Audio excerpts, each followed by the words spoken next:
Alright, so I just wanted to show you how this works. Right now I have this image that I've opened.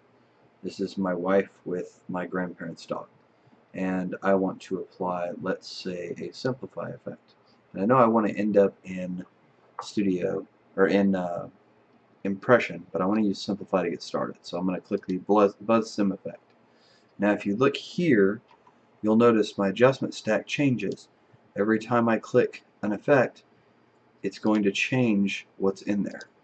Now, granted, it's not changing a lot right now because these are all simplify effects, so they all use these. So I'm going to click that. This is what I want. I'm going to go ahead and apply a little bit of masking to it. Let's go to abstraction adjustment, brush, paint with black, and I just want to bring back his eyes a little bit, right, and his nose. Cool. Bring back her eyes a little. Cool. So I'm happy with that. Now I want to apply an impression adjustment. The problem is, if I click any of these and I pick one, it's going to replace my image stack with the impression adjustment. That's not what I want. I'm going to hit the undo button. That'll take me back to where I was, and then now we'll hit apply. Pay very close attention to right here. I can hit apply, and now I'm still on the same image, but it's created a duplicate with this +1 here. If I click this, you'll notice all of my adjustment stack is gone, but it looks exactly the same. Here, I'm going to close this for now. It looks exactly the same in both. What's happened is, when I hit apply, it created this layer that flattened all of this onto the image and made a duplicate of it. Now I can go into impression to, let's say, my impressionistic category, and I'll pick Cezanne 2, and then I'm going to take that down a little bit. I'm going to change the texture of it to be the original, because that way all these little white bits won't show through. And let's say I'm happy with that, but now I'd really like to see it in, let's say, black and white. So I can hit apply again. Now if I go back, you can see I'm still on number 1. This makes 1-1. We're working on a fix for that. Here is my flattened image. This is the original image, flattened, and then applied the impression texture, and then flattened, so now I have a new place to start. And I can keep doing this as much as I want. If I want to go to clarity and add the all positive and then hit apply, I can do that. It will make another duplicate. Select that duplicate, go to glow, fantasy, and click like this one. Like, I love that. Like, yes. And hit apply.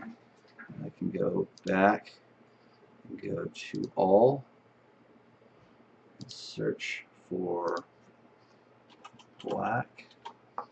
And I'll find a black and white and click black and white. And there we go. Let's say that's the image that I want. You see, I didn't click this again, so I need to undo this. Now click here. Now go to recent, black and white. And that's what I want. I can keep doing this every time.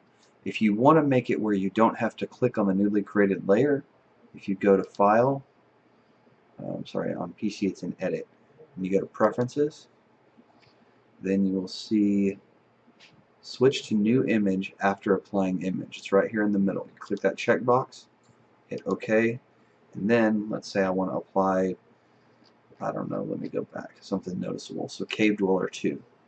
Now I've got Cave Dweller 2 on that. If I hit apply, now it will automatically select the last in the list.